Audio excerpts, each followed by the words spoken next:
حضرت ابو ذر غفاری رضی اللہ تعالی عنہ کی مثال بھی جو ہے وہ حضرت عیسیٰ علیہ السلام کی مثال ہے۔ فقیرانہ درویشانہ زندگی گزاری، حضور کی صحبت میں وقت گزرا، باقی ساری زندگی ایسے گزار دی۔ کہتے ہیں دخلت علی رسول اللہ صلی اللہ علیہ وسلم، ایک دن میں حضور کی خدمت میں حاضر ہوا، میں نے عرض کی حضور مجھے کوئی وصیت فرمائیے، مجھے کوئی وصیت فرمائیے۔ حضور نے فرمایا تمہیں اللہ سے ڈرنے کی وصیت کرتا ہوں، اس لیے کہ تیرے سارے معاملات کا حسن ہے، تمام زندگی کا جمال یہی ہے کہ تو اللہ سے ڈرا کرے۔ یہ حضور نے مجھے فرمایا۔ میں نے عرض کی حضور یہ عمل ہوگا، کوئی اور وصیت فرمائیے۔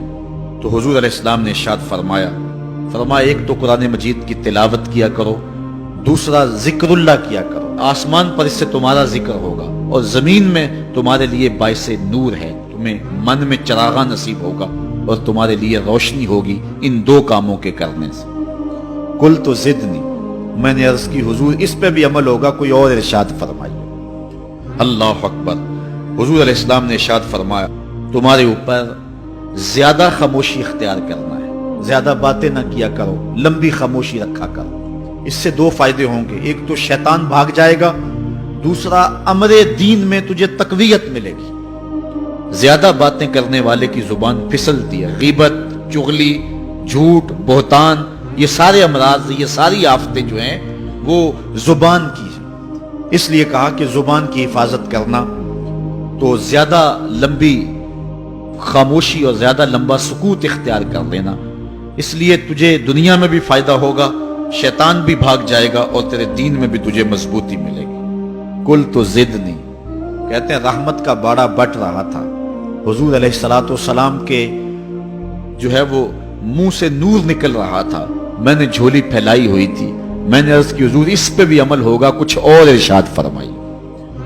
تو آقا کریم علیہ السلام نے ارشاد فرمایا میں تجھے نصیحت کرتا ہوں کہ تم زیادہ ہنسا نہ کرو، زیادہ ہنسنے سے گریز کرو، اس لیے کہ زیادہ ہنسنے سے ایک تو دل مردہ ہو جاتا ہے اور دوسرا چہرے کا جمال ختم ہو جاتا ہے، چہرے کی روشنی چلی جاتی ہے۔ ایماندار کے چہرے پہ ایک نور ہوتا ہے، جو شخص کہے لگا کر ہنسنے والا ہوتا ہے اس کا وہ نور رخصت ہو جاتا ہے۔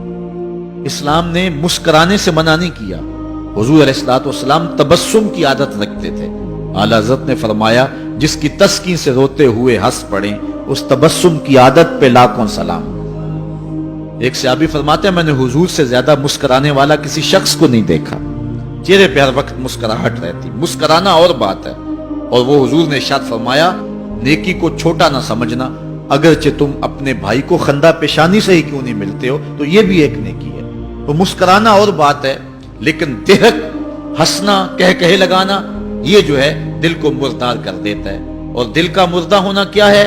دل کا سخت ہو جانا ہے۔ اگر کسی کا دل سخت ہے تو شریعت اس دل کو دل مردہ کہتی ہے۔ اللہ اکبر۔ تو فرمایا ایاک وکثرۃ الضحک، زیادہ ہنسنے سے بچو، فإنہ یمیت القلب ویذھب بنور الوجہ، دل کو مردہ کر دیتا ہے، چہرے کی رونق لے جاتا ہے۔ کل تو زدنی، میں نے عرض کی حضور کچھ اور ارشاد فرما دی۔ موج لگی ہوئی ہے، باڑا بٹ رہا ہے، انوار اتر رہے ہیں، مسجد نبوی کا صحن ہے، حضور ارشاد کر رہے ہیں اور منہ سے پھول جھڑ رہے ہیں، منہ سے پھول جڑ رہے ہیں، اور حضرت سید ابو ذر غفاری اپنے دامن میں سمیٹ رہے ہیں۔ عرض کی حضور کچھ اور بھی ارشاد فرما دیجئے۔ کالا کل الحق وان کان مرا، اے ابو ذر پھر حق کہنا چاہے کڑوا کیوں نہ ہو۔ سچی بات کہنی کڑوی تو ہوتی ہے، بابا بلے شاہ نے بھی کہا نا سچ آنکھیں پامبڑ مچدا ہے۔ جب سچی بات کہو گے تو کئی لوگ ناراض ہو جائیں گے، اپنے بھی خفا مجھ سے ہیں، بیگانے بھی ناخوش، کہ میں زہر حلاحل کو کبھی کہہ نہ سکا کند، بات وہی کہتا ہوں سمجھتا ہوں جسے حق، نئے ابلہ مسجد ہوں نئے تہذیب کا فرزند۔ تو یہ تو سچی بات کرنے سے یقیناً بہت سارے لوگ ناراض ہوں گے، جن کے مفادات پہ زد پڑے گی تو وہ ناراض تو ہوں گے ہی ہوں۔ تو فرمایا اے ابو ذر قل الحق وان کان مرا، حق کہنا چاہے کڑوا ہی کیوں نہ ہو۔ قل تو زدنی، میں نے عرض کی حضور یہ بھی ہو گیا، کچھ اور عطا فرمائیے۔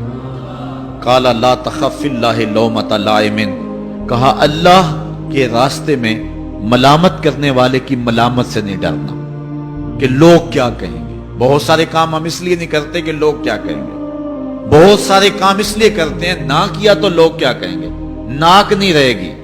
اللہ اکبر، ناک بچانے کے لیے بڑا کچھ کر جاتے ہیں. اور ناک رکھنی ہے یا قبر کو روشن رکھنا ہے؟ آخرت بچانی ہے یا ناک بچانی ہے؟ تو یہ ملامت کرنے والے کی ملامت کے ڈر سے بہت سارے گناہوں کا ارتکاب کر لیا جاتا ہے. فرمایا وَلَا لا تخف فِي اللَّهِ لَوْمَةَ لَائِمٍ قُلْتُ زِدْنِي. میں نے عرض کی حضور کچھ اور بھی ارشاد فرما دی. حضرت ابو ذر غفاری نے جھولی ہی پھیلا لی حضور کے سامنے. اللہ اکبر، سخی کی دہلیز پہ کھڑا ہے، پھر کم کیوں مانگے؟ آواز پہ آواز لگا اور بھی کچھ مانگ. یہ کیفیت بنی ہوئی ہے حضرت ابو ذر غفاری کی. کہتے ہیں میں نے کہا قُلْتُ زِدْنِي، تو حضور علیہ السلام نے آخری بات جو مجھے ارشاد فرمائی وہ سنیے. قَالَ لِيَحْجُزْكَ عَنِ النَّاسِ مَا تَعْلَمُ مِن نَفْسِكَ. اے ابو ذر، اپنے عیب دیکھتا رہے تاکہ دوسروں کے عیب دیکھنے کا موقع ہی نہ ملے. اپنے من میں ہی اتر جا، تجھے اوروں کے عیوب دیکھنے کا موقع ہی نہ ملے.